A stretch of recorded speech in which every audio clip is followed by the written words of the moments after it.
Ny sivora katroka izao eto Madagasikara angasotrana manokana antsika rehetra niaraka taminay tao anatin'ny fampahalalam-baovao teo ary mbola manasa antsika rehetra hiaraka aminay hatramin'ny farany indray atao anatin'ity fandarana l'invité du jour ity tem-pendohana dia ialana tsiny amintsika noho ny feo tena kasoka tanteraka jenjina tanteraka noho ny fahasalamana moa matin'izany rehetra zany kanefa ny izantsika ihany ny hitondra ny fandarana ao amin'ity alina ity iaraka ny nafantarana antsika tao anatin'ny fampahalalam-baovao teo ho vahintsika ao amin'izao alina zao Andriamatoa Olivera Kotovaza izy moa no filoha nasionalin'ny antoko MFM amin'izao fotoana izao miara-manao tompoko ary manasanao androso anaty efitrano ary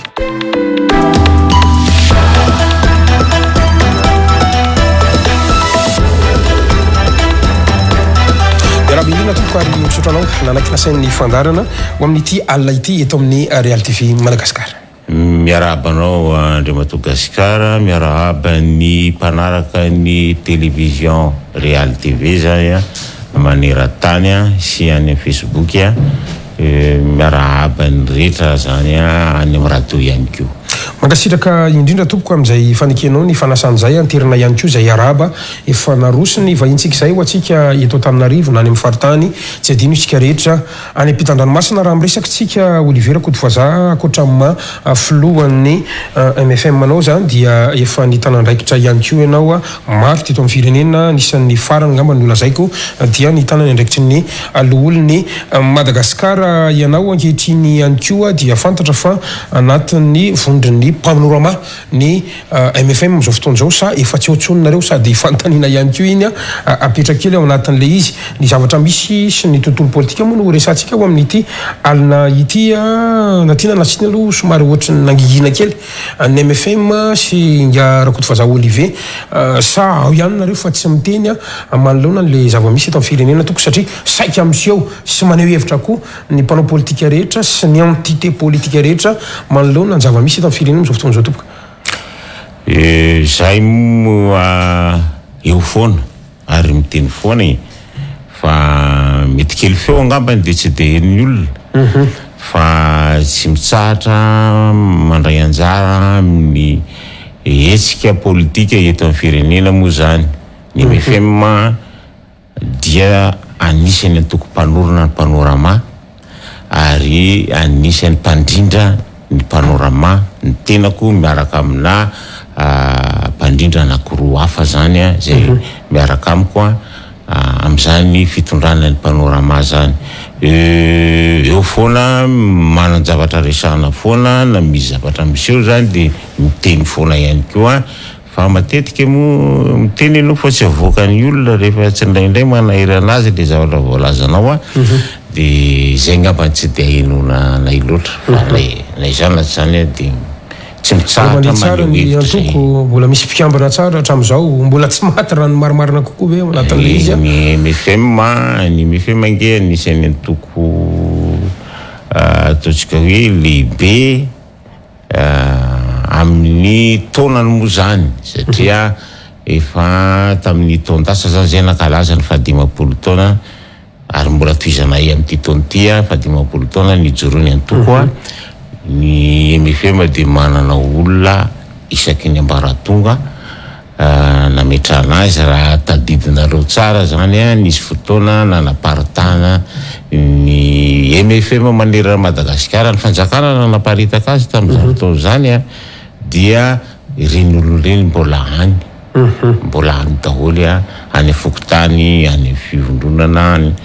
amin'ny firaisana sy ny sisany farany aiza ho aiza ny antoko ny vondrona antoko politika panoramandro antsika miresaka ihany koa manoloana ny firenena sy ny zavatra misy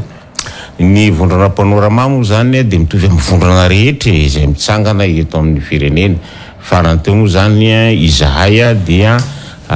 miaraka ao anatin'ny atao hoe G5.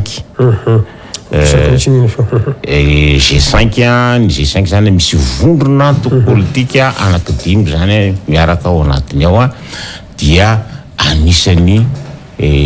ao anatin'izany vondrona G5 zany ny panorama. Eny ary reny moa karazany tsiraidraitra tsy atra kely ihany fa raha tena mijery ny zavatra misy amin'izao fotoan'izao tsika ny tontolo politika aloha no hitondrako azy voalohany satria manahirana be io zao vao hitantsika io fa ny akaiky indrindra dia hoe ity le resaka hoe famorim-bahoaka maro samihafa zay navoaka ny ministry ny atitany moa tamin'ny fahatelony volana aprily lasa teo nitiraka ady-hevitra le izy tonga hatramin'ny nafaneho-kevitra ny vondrona Europiana sy ireo masivoa maromaro teto Madagasikara tompoko ary ny tena manahirana ao anatin'le izy dia ambaran'ny mpanao politika fa tandinindoza ilay ataontsika hoe tsy fanajana ny demokrasia sy ny maro samihafa ho anao manokana ho anareo manokana manoloana an'izay ataontsika hoe famorim-bahoaka zay anisan'ny miomby-kevitra sa manohitra an'izany ianareo toka le famorim-bahoaka moa zany atalohany ny fanambarana nataon'ny ministry ny atitany iny zay nge zao nankalaza ny nanao fampiarahaba-ny tao amin'ny PK0 zahay tao amin'ny panorama dia tonga teo ny miaramila dia gaga zay fe ino ary ny ataon'reto miaramila reto eto tsy navelany niditra tao ny olona hanatrika an'ilay zavatra nataonay tao amin'izany trano mifefy trano PK0 zany zavatra tsy akalamanjana akory fa dia efa nanaovandrareo itsika sala amin'izany tandindomondoza mihitsy ny demokrasia eto amintsika amin'ny fisehon-javatra sala amin'izany mbola tsy nisy an'iny teny nataon'ny ministry ny atitany iny dia fa nanao etsika sala amin'izany ry zareo fahambaraka ho an'ny firenena malagasy satria ny firenena malagasy dia nakatoa ireo fifanarana iraisam-pirenena mikasika ny demokrasia ary ny fototra nananganantsika ny constitution-tsika ny lalam-pandrenantsika dia ny déclaration universelle des droits de l'homme zay ahitana taratra n'izay le fahalalan'ny olona maneho hevitra zany fahalalan'ny olona manana ny manangana fikambanana manao fivoriana sy ny sisa zany resaka rehetrarehetra dia voahitsakitsaka amin'iny fanambarana nataony ministry ny atitany iny ary ateliko fa tena fahafambaraka ho antsika zany eo amin'ny sehatra iraisam-pirenena ny fisehon-javatra toy ireny. Inona ary no heverinao fa ataontsika hoe antony tokony antony anaovana fanjakana an'ireny sy ny tokony hisorohana amin'izay ataontsika hoe fahafambaraka resany Olivier Kotofa-Zazay ny le izy moa zany tsika manana lalàna sahala amin'ny lalam-pandrenana zany ifehezana ny fomba hitondrana tany sy fanjakana zany ary ao anatin'ireny ao anatin'io rafitra io zany dia mazava tsara ny andraikitry ny tsirairay ny andraikitry ny sambatan'olona ny andraikitry ny fikambanana ary izany dia voafehiny ifanarana iraisam-pirenena zay nakato avytsika zay nisony avytsika ary raha mitena hoe fahafambaraka dia satria ohatrany le sony zay nataontsika zany no hitsakitsahantsika ao anatiny ao mitovy amin'ny fantsakitsahana ny lalam-pandrenana ina ny vahaolana nge dia ny fanajana ny tany-tandalany zay ny zava-dehibe ary izay no isi ny fitondrana tsara tantana eto amintsika ary fitondrana manaja ny lalàna ary fitondrana manaja ny demokrasia. Raha ny fahitanareo an'le fanjakana nefa ny efa ho efa taona nge zao no tantana ny firenena hitantsika ny zavatra ny raha nanao teto azo sokajiana ho isan'ny manipaka na mitsipaka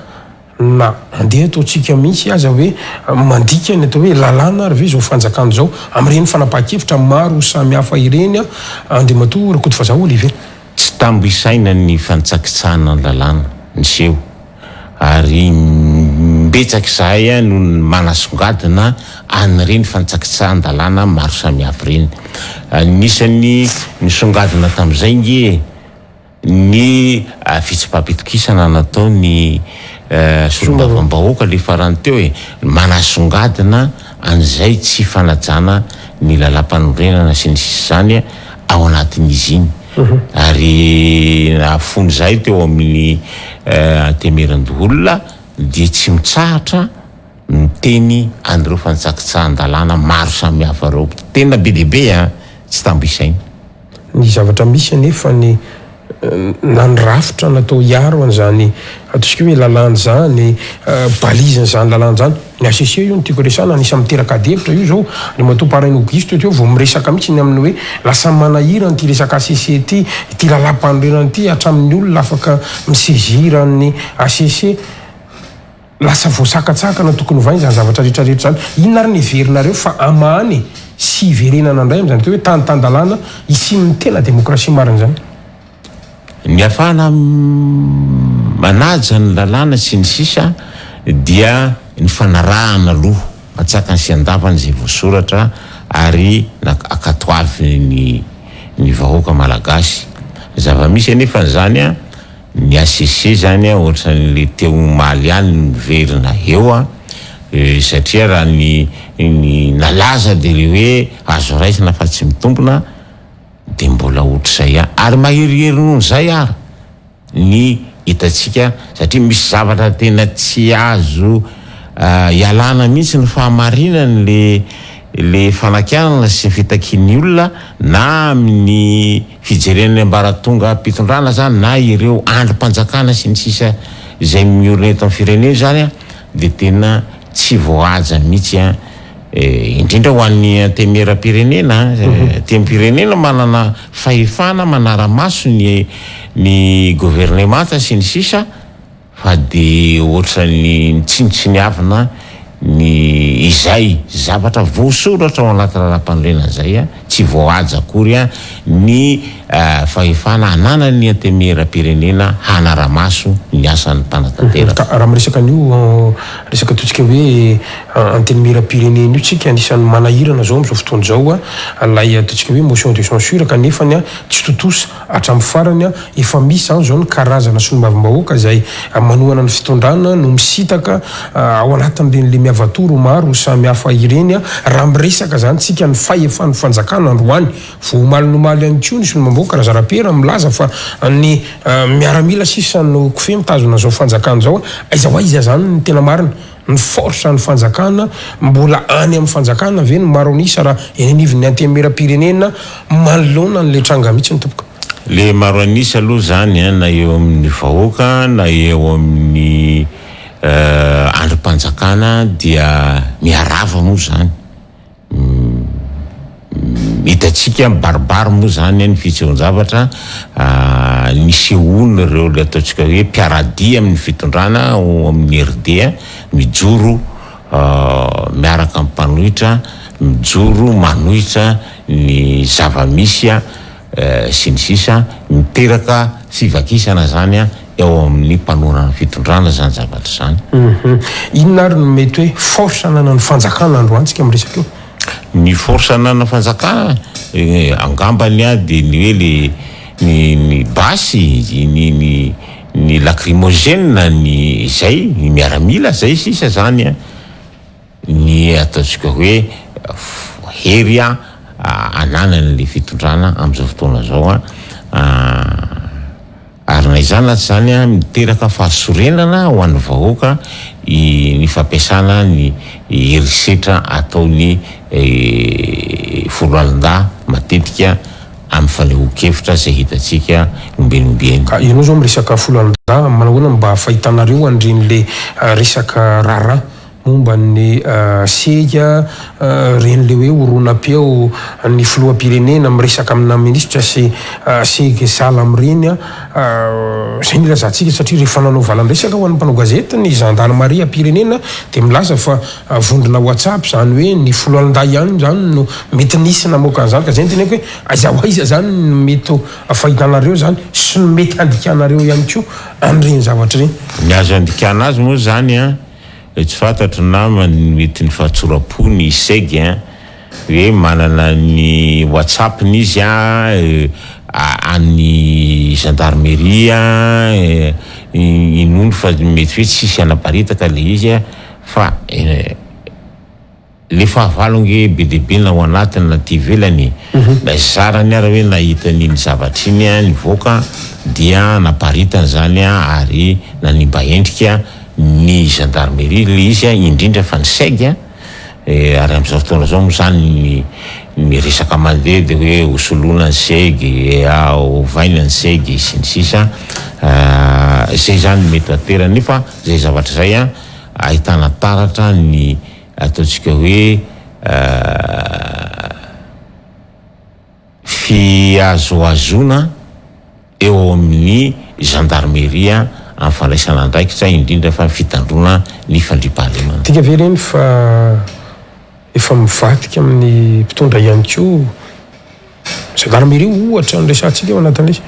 Tsy afaka miteny an'izay aloha hoe mivadika ve izy sa tsy mivadika fa raha ny endrika hita zany matoa ny paritaka ny zavatra ohatran'ireny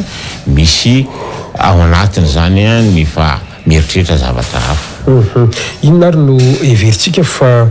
tena ary laharam-pamena zany ho an'ny fanjakana mihitsy ny androany manoloana n'izay le resaka hoe hevitra maro miparitaka ary tsy voaino resaka sonoro hitanao tsara reny sonoro ny manamboninahitra Lion de René reny efa maromaro ny efa mivoaka zany tao anatin'izy ary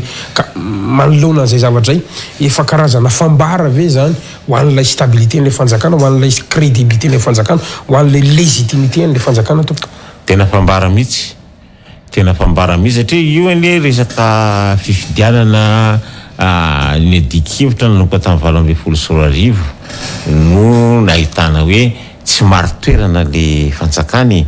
tsy maro toerana no ny antony maro samihafa eo amin'ny ny fanajana ny lalàna eo ny fikarakarana fifidianana eo ny fifampiresahana amin'ny samy androm-panjakana zany fifanajana ao anatin'izay indrindrindrindra moa zany ny fametrahana ny tany tandalàna araka ny tokony ho izy fanajana ny lalam-panorenana sy ireo lalàna iraisam-pirenena zay nakatao avitsika. Enatry zay ny makasika an'io fa anisan'ny adihevitra anankiray ihany koa satria efa natsidika ao teo ny resaka fifidianana ho anao manokana na ho anareo MFM zao inona no mety heverinareo fa anatsarana an'izay ataontsika hoe zotra-pifidianana zay azo heverina ihany koa ve fa mbola misy fepetra tsy feno ahafahantsika miroso makany amin'ny fifidianana androany sa raha io situation sy io paysage politique io dia efa afaka miroso makantsika? Le izy nanomboka tamin'ny 2024 dia tena sy adihevitra be nipetraka. Adihevitra moa zany tamin'izao fotoana zany dia ny fandrafetana ny lisym-pifidianana. Raha mahatadidy ianareo nisy ny fiantsonay ny prime ministre lehibe ny gouvernemanta zay ny tantana n'ilay ataontsika hoe tetezamita moa zany tamin'ireny fotoana ireny amin'ny fiaraha mitantana tamin'ireny fotoana ireny ikarakara ny fifidianana teto dia ny zavatra napetraka tao anatin'izay zany dia mikasika an'le hoe io lisym-pifidianana io dia tsy azo inona sy tsy azo itokisana. Zava-nisy dia zao tonga teny amin'ny atemiran-dolona tokoa ny prime ministre ary ny fanazavana noentiny zany dia hoe izahay dia nanao fanadiadiana nampanao fanadiadiana any lisym-pifidianana io ary ny OIF nanao an'izy io ny zavatra hita dia eo amin'ny 300 ny eo ihany ny tsy fahatomombanana ao anatin'io lisitra io. Zay nefa no mahita zavatra hafa be lehibe tao anatiny. inona ohatra afaka mame ohatra hoe zany zavatra hafa hitana ny hitanay tao anatiny moa zany ary tena baribary a ary takinay a ny fanamarina anazy a de lay doublon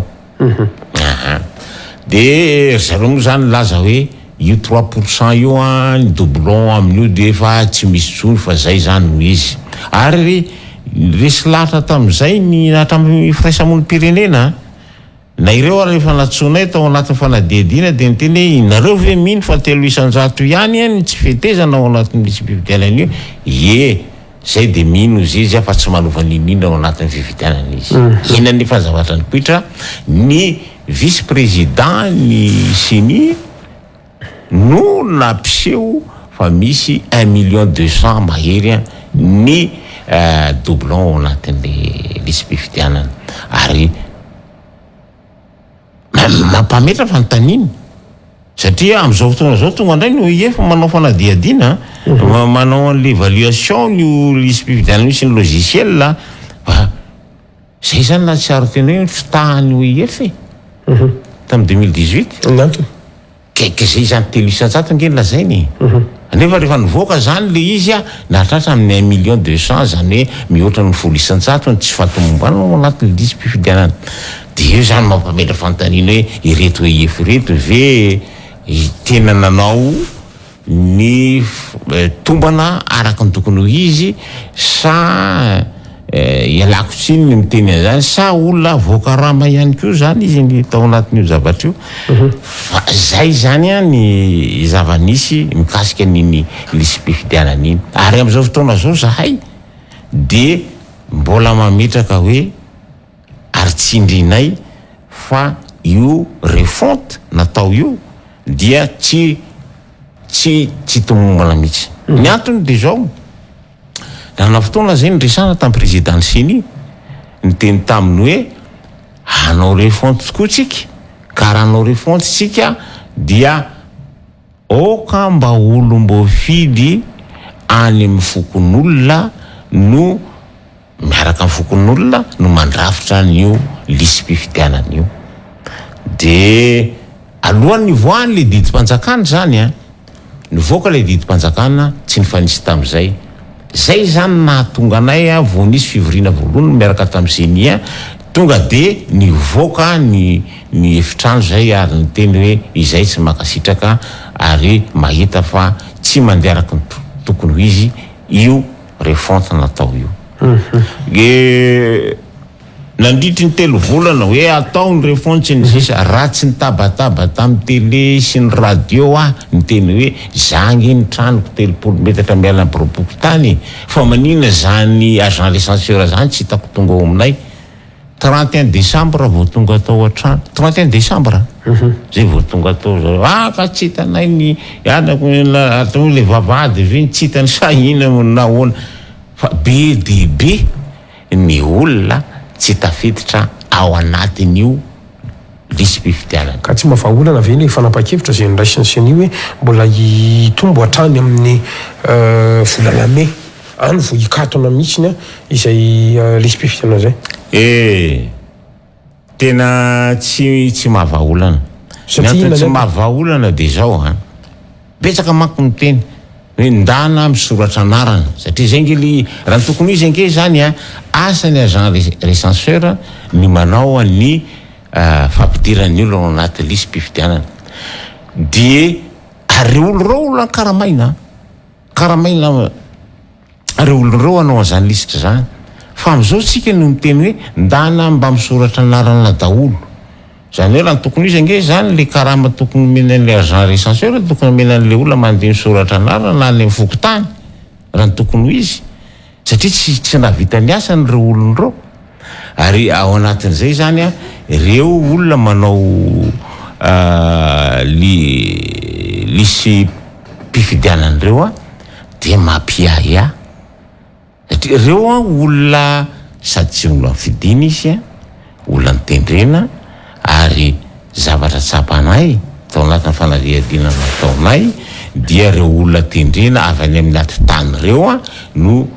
tena nanao an'le doublon tamin'ny lisy-pividianana tamin'ny 24 iny ary zao dia mbola zay zavatra zay ihany zany a no inona no heverinareo ary fa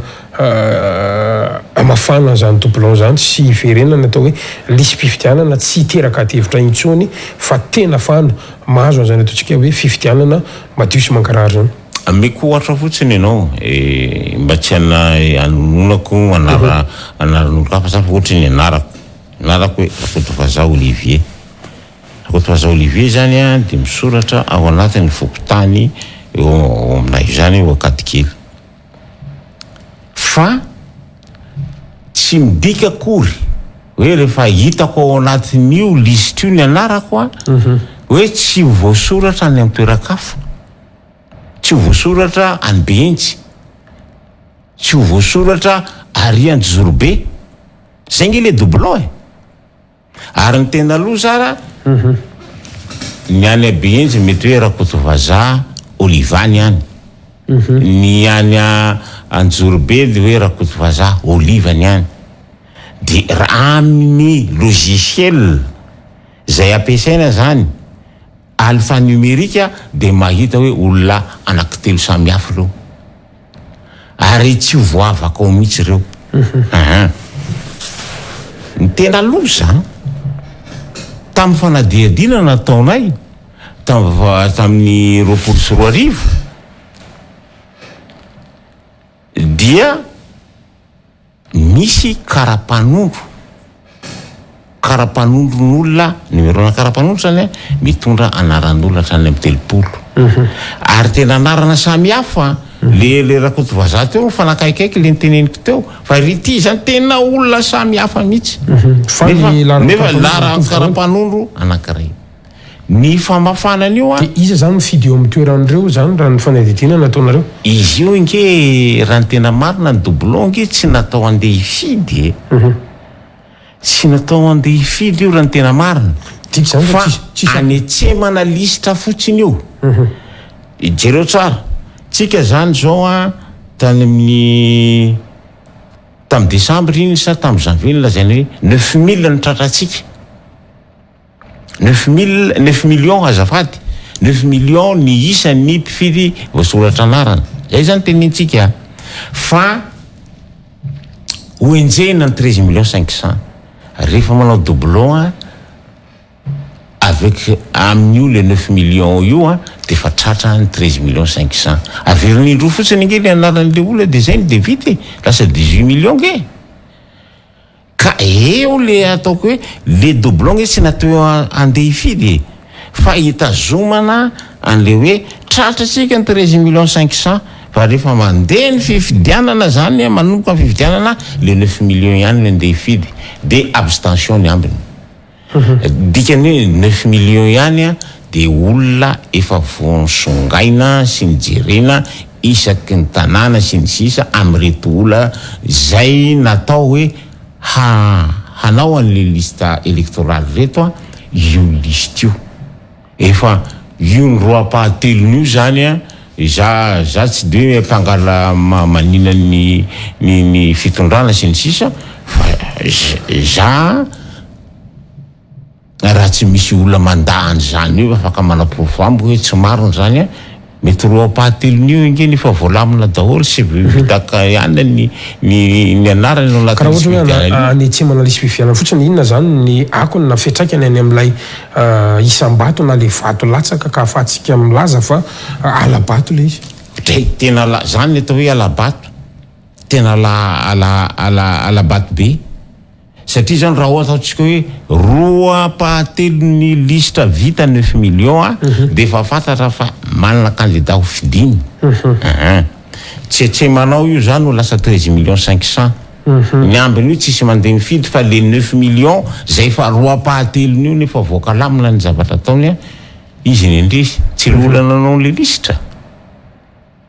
Misy mako sasany hoe atao fifidianana fa dia ho hitatsika eo ny fandehany fa dia ho isaina ny isam-bato ny bureau de vote vo misokatra fotsiny ao anatin'io fanamboarana liste électorale tsy madio io dia efa fantatra hoe izy an'lany. Mazava tsara misy zay ny lisy mpifidianana fa manao anandray ny amin'ny rafitra io zany zao ny rafitra mitantana amin'ny fifidianana sy ny rafitra natao isara amin'ny fifidianana ny ACC sy ny lalàna ihany koa nisy miteraka devitra kely zany a la lalàm-pifidianana mihitsiny a tonga hatrany amin'ny ataontsika hoe financement de campagne ny resaka mangarahara ny lalàna mifeny pré-campagne sontonony amin'izao fotoana zao sy zany zavatra maro samy hafa zany ny mikasika ny rafitra mitantana fifidianana tia moa zany ny député Ratsiraka Roland dia mitondra tolo-dalàna antsina ny mpikambana ao anatin'ny CNIO ary izy moa zany anisan'ny mpikambana ao anatin'ny panorama ny député Ratsiraka Roland zany io zany dia hita hoe mila olona havanana sy manantraikefa amin'ny fifidianana ny mitondra an'io CNIO na mpikambana ao anatin'ny CNIO zany fa ao anatin'izay sosokevitra zay dia le hoe tokony olona manantraikefa mihoatra ny 12 taona tamin'ny resaka fifidianana zany na ny administrateur civil zay ao zay tsy tafiditra ao tsy misy administrateur civil ao amin'izao fotoana zao sy ireo mpitsara magistrat ao anatin'io zay tsy misy olona manana zany traikefa 12 taona zany zay zany le sosokevitra ao anatin'le tolo-dalàna hoentiny zany dia zavatra tokony jerena ao anatin'io rafitra io zany ary efa nisy teto zany fa tsy zavatra foronina ny fandraisana anjara ny mpanao politika na manona fitondrana na manohitra ny fitondrana miaraka ao anatin'ilay rafitra zany efa nisy zany fa tsy zavatra foronina teto tany amin'ny 2013 nanaovantsika fifidianana zavatra ohatr'izay zany mba afahantsika miantoka ny tsy fitanilany rafitra mitantana fifidianana ary tsy fitongilana ny rafitra zany ny fanamboarana io CNIO araka zay tolo-kevitra zay raha ny tena marina moa zany ny antony anaovantsika n'le hetsika tamin'ny 2018 dia hoe ny gouvernemanta zay natsangana mikarakara ny fifidianana raha izay zany no isy ny gouvernemanta no tokony hazava tsara ny fitantanany ny fifidianana io zao ny ministre net tany zay gouvernemanta zany lasa izy indray ny vato misakana isy ny demokrasia eto amintsika mitanila sy miandany sy ny sisa io le gouvernemanta misy amin'izao fotoana zao ny dikan'izay zany misy fanovana tokony atao ny amin'ny CNI zany raha ny sosokevitra dia hoe raha vao mihitsy io CNI io dia apetraho ny rafitra tsy miandany tsy mitanila hitatana ny fifidianana iny zay rafitra hitreretanareo zay iny zay dia ohatrany ahoana ny firafitra le rafitra io zany ny rafitra ohatr'izay zany be deaibe ny sosokevitra maro fa ny azo tenena fotsiny dia zao isika zany mila mandiny tokotany aloha zay vo miditra ao anatina fifidianana zay azavoakely mihitsy le zavatra tianao teny na le hoe mandeha amin'ny tokotany manadio tokotany ny atao hoe manadio tokotany zany ovaina adaoly na ny lalàna na ny olona ary ny olona mitantana an'le rafitra zany io mety gouvernemanta io satria gouvernemanta foana manao fifidianana tiana na tsy tiany fa tsy olona handeha hifaninana fifidianana ny tokony tantana zany rafitra zany mpikambana ao anatin'izany gouvernement rahatsorana dia hoe foanana zany ny CNI dia tsisy solona ao raha ny tokony misy zany olona miova zany fa tonga dia le rafitra mihitsy miala le CNI sa hoe misy sosokevitra anankiroa zany mandeha eo anankiray zany ny composition ny CNI mety manova zavatra raha ohatra ka voasolo fa ny faharoa zany le rafitra zay atsangana zany zay azo lazaina hoe manana fahefana feno no mitantana fifidianana ary ny olona zay mpikambana ao anatiny ao zany tsy mahazo mirotsaka ho fidiana na ho filohan'ny repoblika na ho député na hatramin'ny président pokotany raha tsy mahazo milatsaka am'izany ny olona ao anatin'io rafitra io hitandrovana ny tsy fiandaniana sy tsy fitanilana ny rafitra zany ny mantsoso tsy afaka mirotsaka tsy va izy zay ihany ve ny seni nge fa fantatsika fa mendany izy ane ola avy any amin'ny rafitra anteneniko teo hoe ola tsy manana traike fa araky ny ilaina zany ireo olon'ireo le anteneniko teo hoe tokony hoe farafaratsy manana 12 taona tamin'ny fikarakarana fivitianana ohatra ireo olon'ireo tamin'ny fanambarana nataonay moa zany de hoe ny président ny genia de olona avy ary amin'ny présidence république nanendry azy ahoana moa ny tsy ny fitanilana amina rafitra ohatra zany na tsy latsaka ary izy na tsy latsaka ary izy zay ny zava-misy de fa mibaribary fantatr'olona zany fa de hoe manana fiandaniana manana fitanilana ireto mpikambana ao anatin'ny seny ireto aleo solona vaovao mazava tsara misy zay manahoana anday le resaka lalam-pifitianana zany tokony hovaina ozy ianao inona ny tokony hovaina fa inona le tsy mety am'izao io inona no mety hoverinareo fa tokony nanovana anazy be dehibe ny zavatra tsy mety ao anatin'ny lalam-pifitianana mba afaka mame ohatra tsy za irery fa na ireo mpiara-mombo nantoka amitsika de fa manan-javatra kianina maro ao anatiny meko ohatra anankiray zany amin'ny fametrahana ny candidature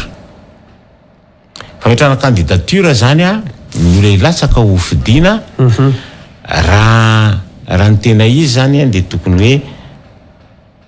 ary zay zavatra olana tao amin'ny 2018 nisy olana latsaka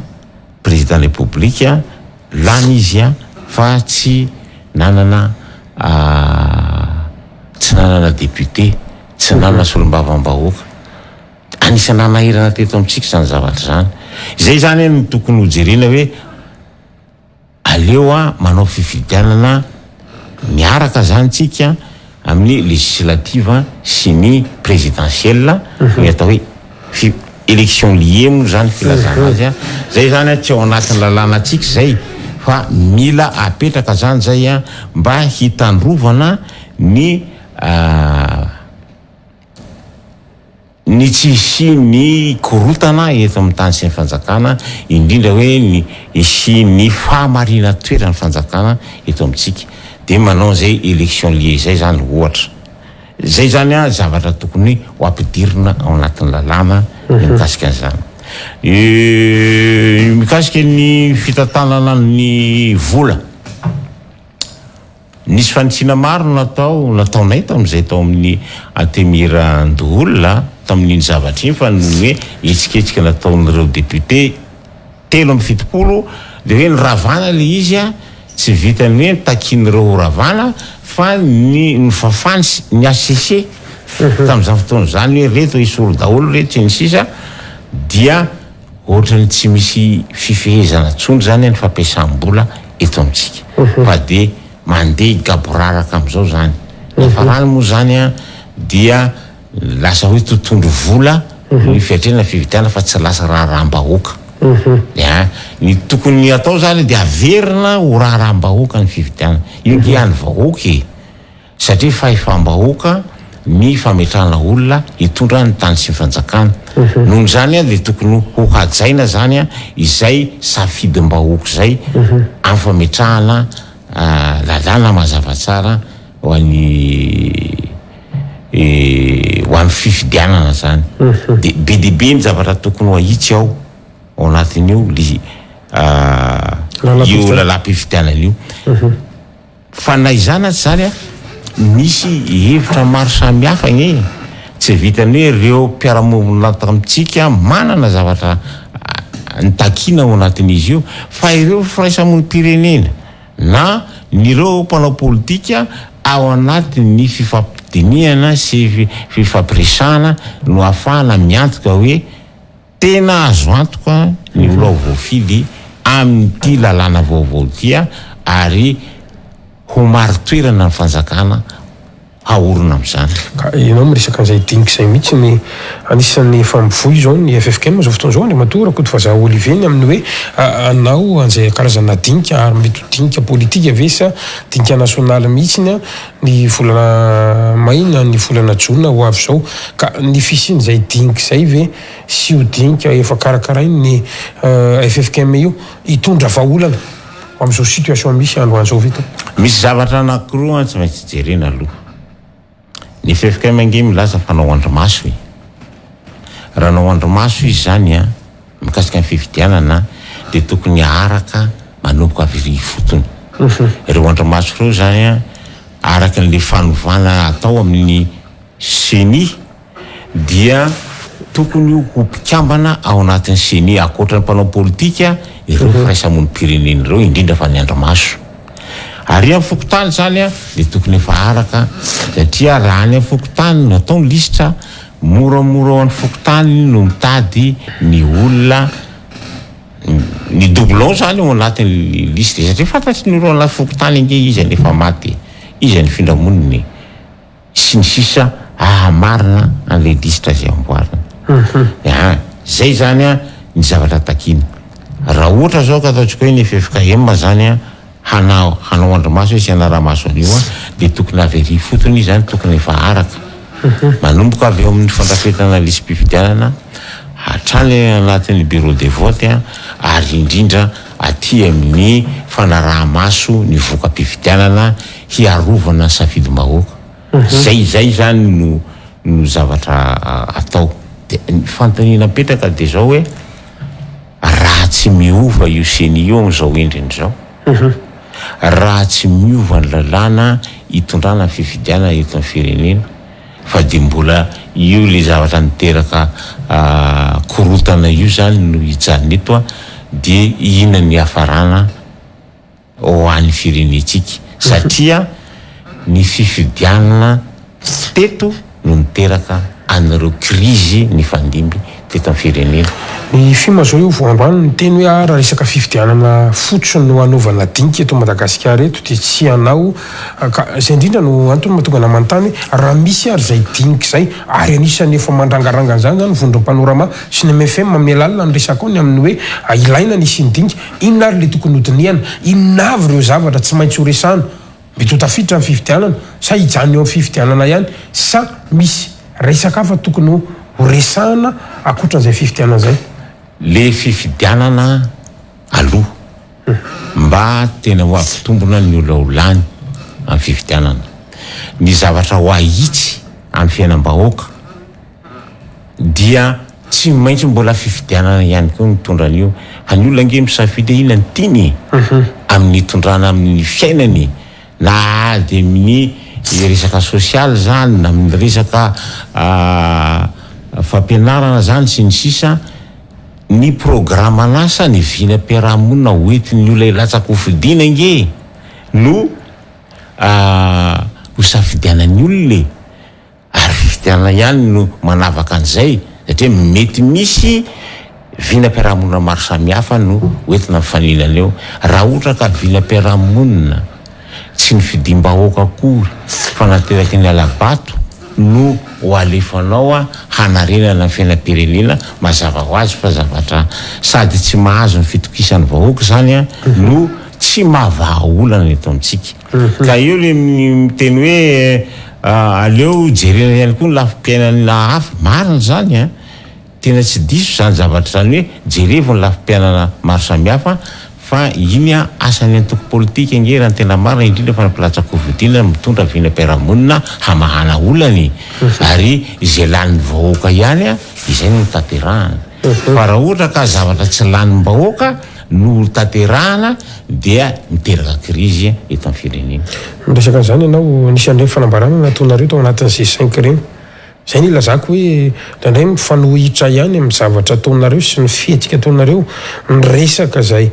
ataonareo zany ao anatin'le raharam-pirenena reny zao G5 ny amin'ny hoe noho ny antsony raisam-pirenena sy ny sahala amin'izao ka zay ny ilazako hoe mety azo atao ve mety azo eritreretina ve hoe tena le dinika tokoa ny laharam-pamehana sa ilay fifidianana tokoa laharaha-pameno. Inona zany tena laharaha-pameno? Idinika aloha zay vao anao fifidianana, sa anao fifidianana ve zay vao idinika aloha. Ny laharaha-pamena dia zao fafao aloha ny tokotany adio, esorony fatsika sy ny zavatra mamingapinganao anatiny ao zay vao miroso ny fifidianana. Inona ny antoka zany fa madio ny tokotany? Manana lam-pifidianana ekeny be sy ny maro, manana lisy-pifidianana madio, ary manana ny rafitra hanara maso an'io fifidianana io tsy mitanila. Zay ny miantoka zay atao hoe fahadiovan'ny tokotany. Ka ozinao hoe dinika ve samy fifidianana? Tsy misy fifidianana raha tsy midinika aloha amin'ireo lafin-javatra anankitelo ny resako ireo. Raha ny tantara no jerentsika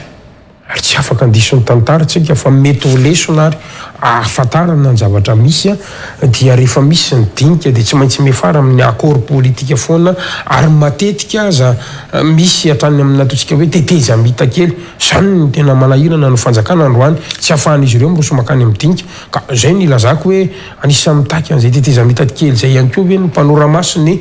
MFM raha ohatra ka isy le dinika. Zay nge zao efa nametraka hatramin'ny voalohany. Zany atao hoe teteza mity zany dia mandrava ny rafitra.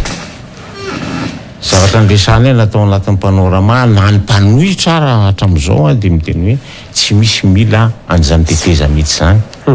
tsy misy mila an'izany hoe fizarana toerana zany. Ireo député ireo mijanona eo reo ny angenanao ny lalàny,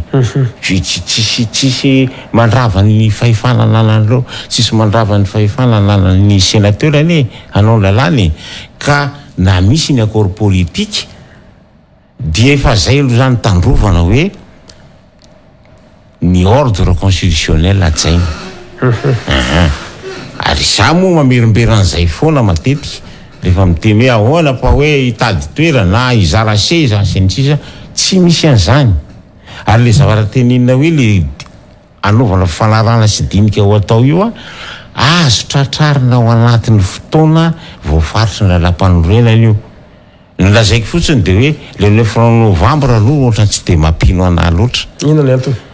Tsy tratra ny anitsiana an'ilay lisy-pifidianana sy ametrahana ny rafitra zany indrindra ny fanadiovana ny lalàna mikasika ny fifidianana io mandra-pahatonga ny 9 novembre. Fa oviana zany tokony mahatratra. Azo atao mihitsy ny lazainy lalam-panorenana nge dia mazavy 2 volana mialohan'ny fahataperan'ny fehim-potoana iasan'ny filoham-pirenena farafahaingany ary farafahatarany 2 volana. Le 2 volana moa zany dia tokony hanany amin'ny 19 novembre anoany tokony atao le izy. Tizy naroso hoe 9 novembre. Eo zany dia efa misy zavatra tsy mety eo zany ao anatin'le izy. Fa raha ohatra tsika zany hoe hanao le fifidianana amin'ny 19 décembre, mbola ao anatiny zavatra voalazana lalam-panorenana zany. Azo atao mihitsy ny manadio tokotany mandra-pahatonga zany fotoana zany sy anaovana fifidianana. Karaha zay zavatra resanao zay ve mety ho tratra ihany koa satria lasa mandika lalam-panorenana antsika, satria ny 7 janoary 2024 no tapitra ny fipitoam-pitantanana. Asa atao tsy hitatra kely ve sa tsy mazava aminao ngambany le zavatra nolazaiko teo. Farafahatarany 7 volana mialohan'ny fahataperany mandat 19 janvier tokoa ny fahataperany mandat. Zany hoe zany raha manao fifidianana tsika amin'ny 19 décembre mbola ao anatin'ny fehim-potoana voafaritra ny lalam-panorenana zany. Tsisy zavatra mitatra zany. Fa raha zay 19 zay ka raha isy ny 2e tour dia firy indray zany ny anaovana 2e tour? Ka inona tsy olona zany manao 2e tour tsika nge manana rafitra voafaritra ao anatin'ny lalam-panorenany hikarakarana zany fifidianana zany. Azo atao amin'ny 19 janvier ohatra ny fifidianana manaraka zany ny 2e tour ohatra ka misy 2e tour sy ny sisa. Fa izay nge ny takina le accord politique hoe misy zavatra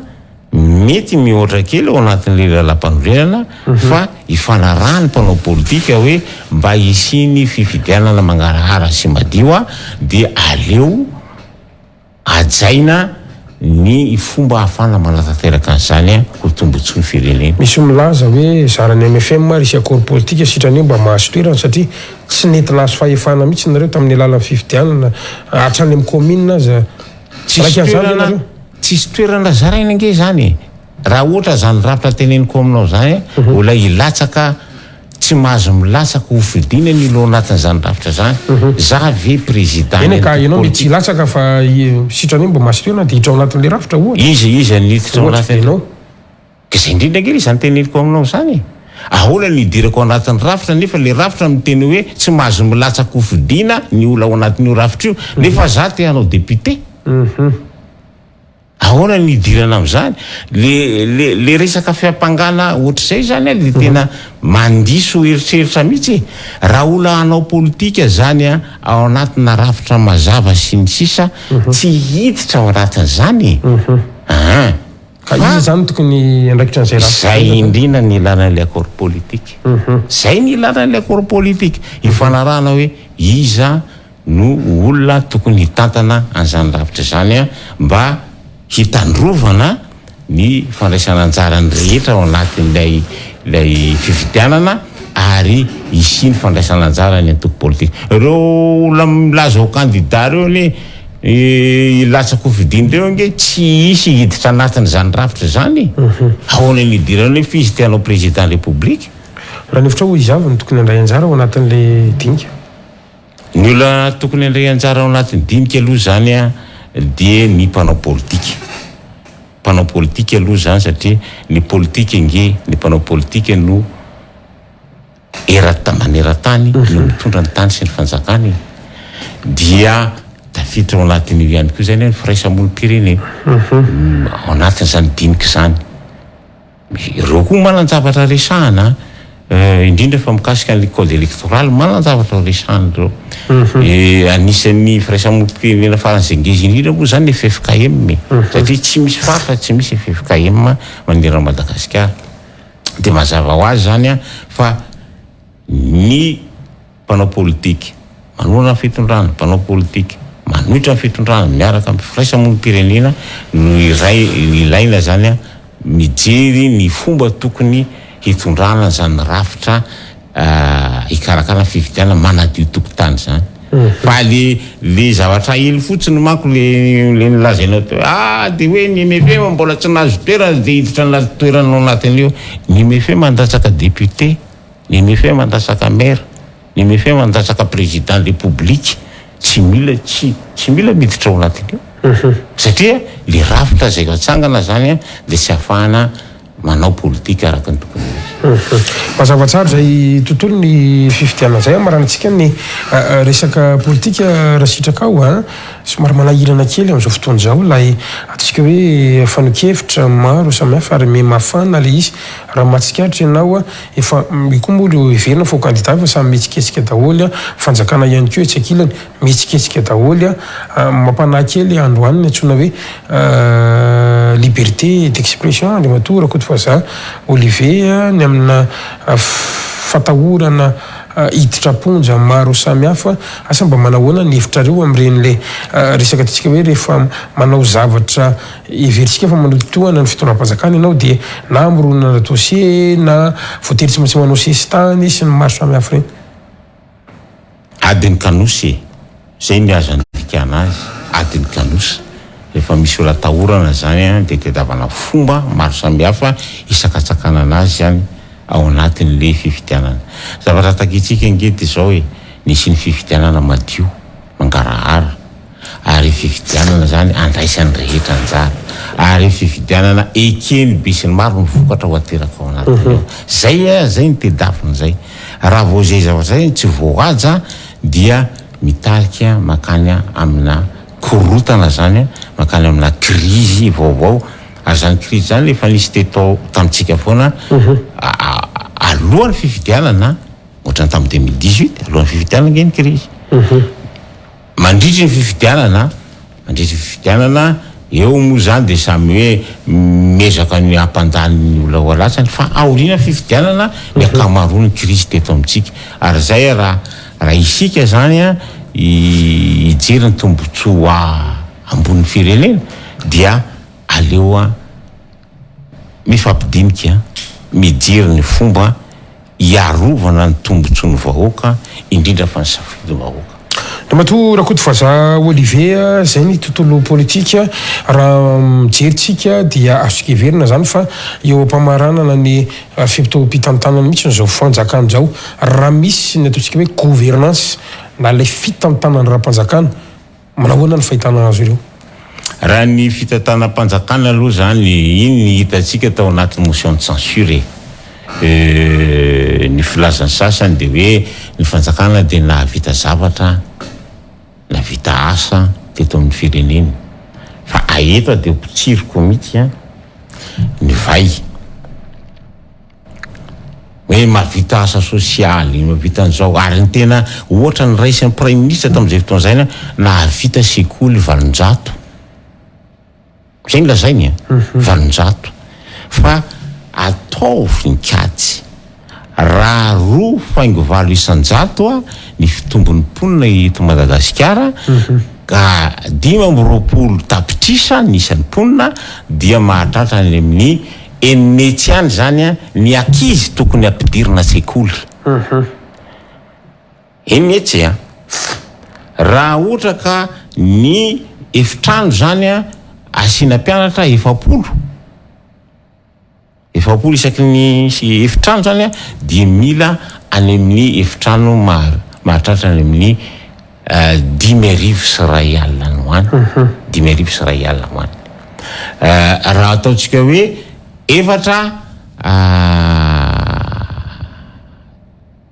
efitrano ny sekoly anankiray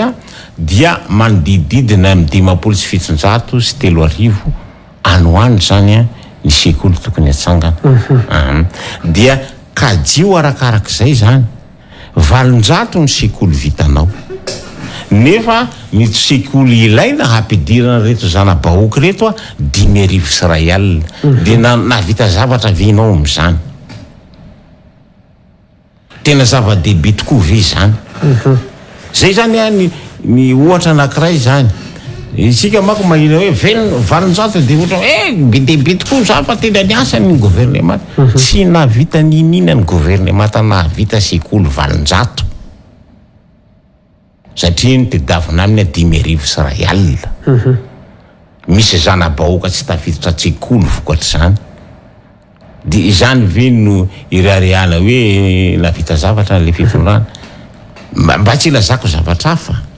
tsy ilazako resaka lalana tsy voa hoe mba manao aloha le fanjakana ka tsy zany iny atrasana fanjakana lasa karazana fanoherana botolo any le anareo fa zava-dehibe tsy efa hoe manao zany hoe de fanoherana botolo izy ianao le zana-bahoaka enetsy reo zany rehefa tsy tafiditra jekoly de botolo zany ny filazana fa tsy vita ny fanjakana napiditra zay jekoly nefa ireo no avin'ny firenena ka tsy botolo mihitsy zany ataovy ny kajy mandraisa machine calculer de ataovy le izy fa ny 20 tompokoa tsy afana mapiditra ny zanaky ny vahoaka malagasy any antsekoly nefa raha hitady fampandrosoana eto amin'ny firenentsika de tsy maintsy mikarakara ny lafiny sosialy anisan'izany fanabeazana sy ny fampianarana manahoana ny mety fahitanareo an'ity lay vidin'entana zay filana amin'ny fiainana andavanandro tena miakatra izay tsy izy androantsika miresaka io lay fahefa mividy indray etsekila nefa de mitsotsorika ho an'le vahoaka malagasy misy le fahefa mividy anie sy ny fidangany vidim-piainana de vokatry ny fomba fitantanana ny fanjakana amin'ny ankapobeny no miteraka an'iny raha ohatra moa zao ahoana moa ny tsy hampidangana ny vidim-piainana raha ohatra ka ny vokatra zay ilain'ny olona tsy misy raha vo tsy ampy ange ny vokatra eny an-tsena de tsy maintsy miakatra ny vidiny tsy ampy ny vary tsy ampy ny menaka tsy ampy ny zavatra ilain'ny olona andavanandro rehefa tsy ampy io zany de zay no mampidangana azy satria lasa miakatra ny vidin'le entana zany raha tsy jerena ny fomba amokarana an'ireo indrindra moa fa tamin'le farany teo de endao anafatra vary tsika 20 sambo tonga eto sady manimba ny famokarany tatsaly izy a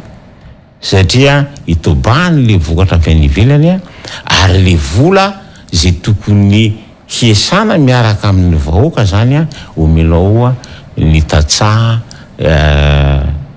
vietnamiana tatsaha sonoa any zany le izy ahoana moa tsy ampidangana vidim-piainana amina fisehon-javatra zala am'izany zay zany ny fipetraky ny tsy firarahina ny tena hoe filan'le vahoaka andavanandro indrindra fa ny oeti-manana an'ireo rafitra sy ny namoa zany ny fitaovana indrindra ny fitrandrahana ny arena eto amitsika ny zavatra anankiray ihany koa zany raha ohatra ka hoe manana vahaolana farak'izay aingy aminareo zany satria izay koa ny mpanao politika iny atao hitondra vahaolana andamina zay programme ny fiarahamonina zay a io aloha zany ny gestion ny fanjakana am'izay situation eo amin'ny lafiny vidim-piainana sy ny vidin'entana sy ny fahefa mividy zay fa ny nareo ary inona ny mba anareo anatin'l'izy le izy inge mazava ny afana miatrika an'izany dia ny fanajana ny fitsinjaram-pahefana ny fanomezana fahefana ny olany fotony hiatrika ny fahasahiranana any fotony ao amin'ny lafin'ny famboleny zany ao amin'ny lafin'ny fiarovana tontolo iainana zany eo amin'ny lafin'ny fiarovana ny sécurité alimentaire zany resaka rehetrarehetra zany a dia any fotony no afana miatrika an'izany ary ny fampandraisana anjara ny be sy ny maro indrindra fa ny fokon'olona amin'ny fiatrena ny fahasahiranany andavanandro no mamaha olana amin'izany zavatra zany izay ny vahaolana ao anatin'izy io ary tsy misy olona tsy miteny an'io resaka hoe fitsinjaram-pahefana io fa anara-tsy very ange le fitsinjaram-pahefana eto amitsika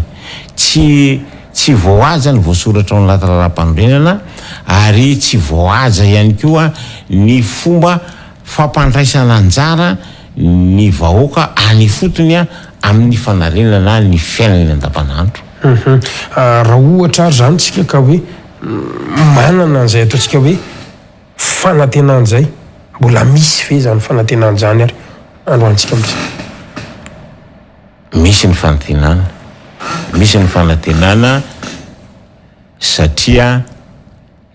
tsika inge manana olole tsika manana tany isika manana ny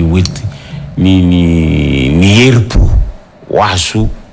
hotrandrahana amin'izany resaka rehetrarehetra zany a ny zavatra andrasana amitsika dia zao ny fandaminana ny olona ny fandaminana ny olona ao amin'ny fanomezana lanja zany atao hoe fitsinjaram-pahefana zany a isiny fampiakarana ny arikarena eto amitsika ary afahantsika miatrika ny fahasairana ny olona andavanandro farany eo amin'ny lafiny ara-tokarena somary manahirana kely le ataontsika hoe toerany malagasy mihitsy ny amina lafiny maro samihafa statistika maro samihafa ny arikarena fobe ny arikarena isam-batan'olona ny sandam-bola hitatsika avokoa zany am'izao fotoana zao a ka tsy fantatro raha nevitrareo sy ny mety ho hevitra ao zany ao anatin'le izy a satria tonga hatramina hoe eta fahity manahirana raha miresaka an'lisy fa zay aloha zany tena olona na etrea malagasy ary malagasy androany de hoe ahoana no afahana misurvivre ka raha misy no heverinao ary sy heverinareo fa afahan'ny vahoaka manana an'izay ataontsika hoe survie zay dia inona tokoka matetika ingetsika rehefa miresaka zavatra ohatra zany a dia hoe tsy ampy ny vola tsy misy ny mety manana ary matetika natao hoe mitady fanampiana avy any ivelany tsika amina zavatra ohatr'izay mekorra fotsiny nao zao ohatra hoe amin'ny fanamboarana sekoly za zany teny taminao teo hoe isika nge raha ny tena marina mitady sekoly 5,000 sy R1 isa-taona ampidirana ny reto ankizy tonga taona zany hitady sekoly fa ny sekoly moa inona trano ane trano vita amin'ny brika nge tsy vidintsika amina euro la vidintsika amin'ny dollary ny fitaovana ampiasaina ao anatin'ireny sekoly ireny a tsika nge manana azo tsika manana fitaovana maro samy hafa koa zany mety ho vidintsika amin'ny euro tsy vidintsika amin'ny dollary ny fanalana tetika matipaika afahana miatrika ny fanarenana ny lafim-piainan'ny olona rehetrarehetra dia vahaolana sahady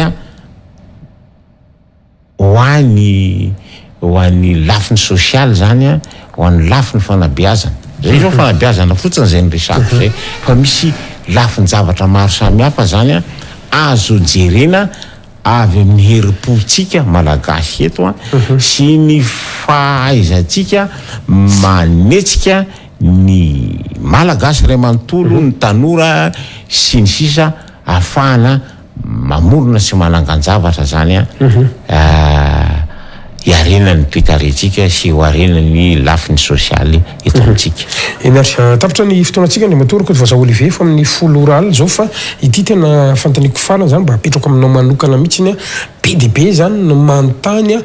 dia araroto zany tonga eto ianao hoe fa maninona tokoa fa maninona Olivier rakoto vaza no tsy mety mirotsaka amina fifidianana mihitsy ny tompo tsy masa ao anatin'ilay izy nirotsaka foana ka fa tsy lany nirotsaka député na tany Tuléar nirotsaka député na teto Antananarivo fa tsisy an'izany hoe tsy mety mirotsaka zany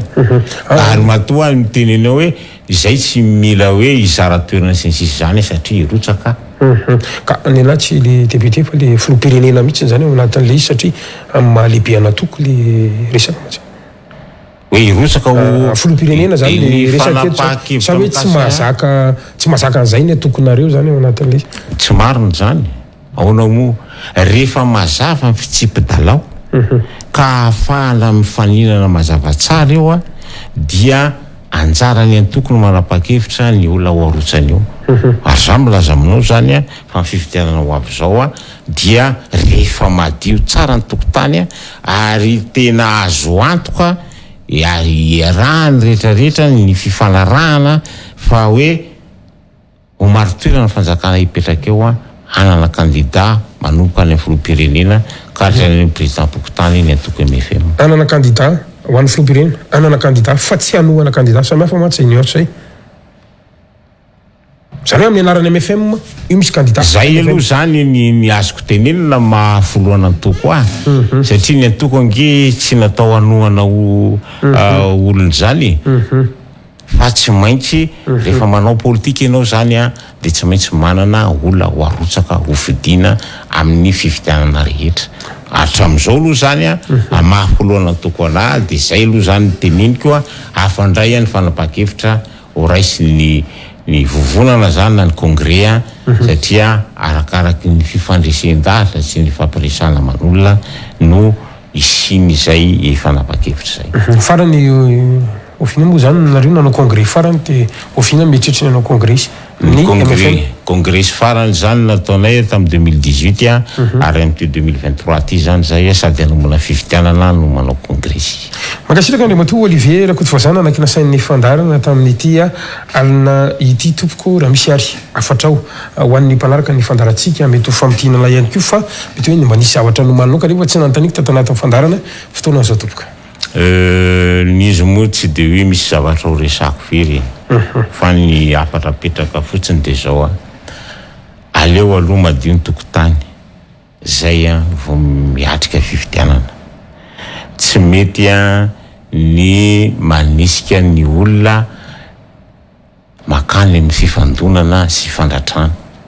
tsy mety nisy ny ady atrano eto amin'ity firenena ity raha azo atao dia ho tandrovantsika tsisy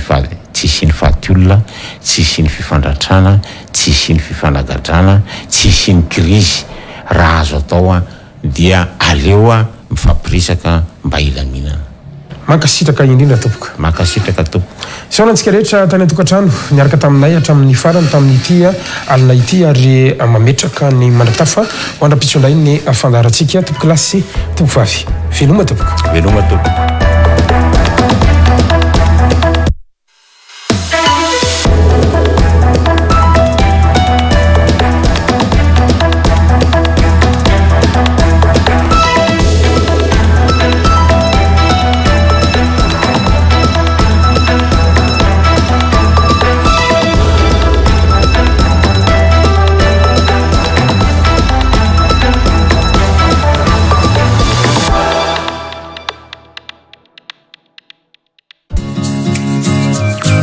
antoka foana fa atsiro nahandro rehefa ampiarahana amin'ny sardine Liberator ary vao mihinana indray dia te hihinana foana. Liberator, une liberté de saveur.